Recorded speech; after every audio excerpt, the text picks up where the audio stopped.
இந்த கேள்வி இந்த இந்த நாடு கடந்த தமிழ் அரசாங்கத்தினுடைய பாராளுமன்றத்தையும் அரசியலமைப்பையும் ஏற்றுக்கொண்டு வாக்குறுதி எடுக்காதவர்கள் அவர்கள் தாங்களாகவே தங்களது பதவிகளை விலக்கிக் கொள்வதாக கருதி கொள்ளலாம். ஏனென்றால் இதை நாங்கள் வெக்கேட்டிங் த போஸ்ட் என்ற ஒரு விடயம் இருக்கிறது. அப்படியான ஒரு சூழ்நிலையிலே இருக்கிறது. இந்த கனடா நாட்டிலே அந்த சத்தியப்பிரமாணம் எடுக்காதவர்கள் பாராளுமன்ற ஆசனங்களிலே அமர்வதற்கு அனுமதிக்கப்படுவதில்லை. அப்ப அப்படியான ஒரு சூழ்நிலை இருக்கும் பொழுது நாங்கள் அவர்களை விலக்கி வைக்கவில்லை, விலக்கவும் இல்லை. அவர்கள் தொடர்ந்தும் சத்தியப்பிரமாணம் எடுக்காமல் இருப்பது இப்ப 4 மாதங்கள் ஆகிவிட்டன. சத்தியப்பிரமாணம் எடுப்பதற்கு 4 தடவைகள் அவர்களிடம் வேண்டுகோள் விடப்பட்டிருந்தது. கருத்து முரண்பாடுகள், கருத்து வேறுபாடுகள் எவ்வளவோ இருக்கின்றது. அதை ஏற்றுக்கொள்ளக்கூடியதாக இருந்தாலும் அவற்றை பாராளுமன்றத்திலிருந்து பேசி தீர்க்க வேண்டிய ஒரு பொறுப்பு மக்களால் தெரிவு செய்யப்பட்ட எங்கள் அனைவரிடமே இருக்கிறது. அப்ப அப்படியான சூழ்நிலையிலே முரண்பாடுகளை பாராளுமன்றத்தில் பேசி தீர்ப்பதற்காக அவர்களை உள்ளே வந்து பேசும்படி நான் மிகவும் பணிவாக கேட்டுக்கொள்கின்றேன். அவர்கள் யாரையுமே நான் விலக்கி வைக்கவில்லை, விலக்கவும் இல்லை.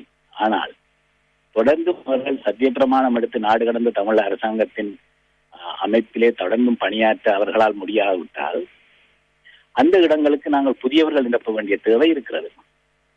ஏனென்று சொன்னால் ஏற்கனவே நிறைய பணிகளும் பொறுப்புகளும் எங்களிடம் இருக்கின்றன. அவற்றை செய்வதற்கு எங்களுக்கு பாராளுமன்ற உறுப்பினர்களும் உபகுழுக்களும் தேவைப்படுகின்றது. அப்படியான சூழ்நிலையிலே அரசியலமைப்பை ஏற்றுக்கொள்ளாதவர்களை, அதிலே பங்கு பெற்றாதவர்களை இதில் சேர்த்துக் கொள்வதில் உள்ள சட்ட சிக்கல்களும் இருக்கின்றன. இந்த அடிப்படையில் அனைத்தையும் தீர்ப்பதற்காக ஒற்றுமை என்று நாங்கள் பேசுகின்ற இந்த சூழ்நிலையிலே ஒற்றுமையும் முதல் படியாக நாடு கடந்த தமிழ் அரசாங்கத்தினுடைய அரசியலமைப்பையும் ஏற்றுக்கொள்ளுகின்ற பொழுது பாராளுமன்றத்திலே அவர்கள் தொடர்ந்தும் பணியாற்றி அவர்களை தெரிவு செய்த மக்களுக்கும் தமிழீழத்துக்கும் விடுதலையை பெற்றுக் கொடுக்கக்கூடிய ஒரு வாய்ப்பு இருக்கின்றது.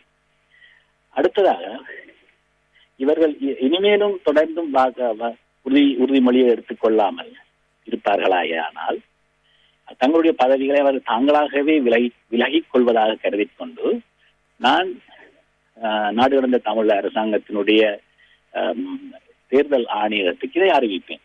அப்ப அவர்களிடம் இருக்கக்கூடிய பொறிமுறைகளையும் வழிமுறைகளையும் பயன்படுத்தி அவர்கள் இதற்கு தேர்தல் நடத்துவதா அல்லது முன்னர் தேர்தலிலே இவர்களுக்கு அடுத்தபடியாக வென்றவர்கள் இருக்கின்ற பொழுது அவர்களை உள்ளே வாங்குவதா என்பதை பற்றின முடிவுகளை அவர்கள் எடுப்பார்கள். அவைத்தலைவராக இருக்கக்கூடிய எனக்கு பொறுப்பு இந்த அவையை சரியாக நடத்துவது. இன்னொரு முக்கியமான விடயம் இதிலே அரசியலமைப்பை ஏற்றுக்கொள்ள முடியாதவர்கள் அவைத்தலைவரையோ நாடு கடந்த அரசையோ ஏற்றுக்கொள்ள முடியாது. ஏனென்று சொன்னால் இந்த நாடு கடந்த அரசை உருவாக்கினதே அந்த அரசியலமைப்பு தான். இந்த அடிப்படையில பார்க்கின்ற பொழுது மக்களுடைய நலனை கருதி சில காரணங்களுக்காக இதுவரையிலே வாக்குறுதி எடுத்துக்கொள்ளாதவர்கள், அதாவது நாங்கள் பார்க்கின்றோம் 3-2க்கும் மேற்பட்டவர்கள் 68 உறுப்பினர்கள் இதுவரையிலே வாக்குறுதி எடுத்து விட்டார்கள். ஆனால் 3-1க்கு குறைவானவர்கள் தான் இதுவரையில வாக்குறுதி எடுக்கவில்லை. அப்ப பல்வேறு விதமான கணிதங்களையும் சூத்திரங்களையும் நாங்கள் தொடர்ந்து சூழ்நிலையிலே தெளிவுபடுத்துவதற்காகத்தான்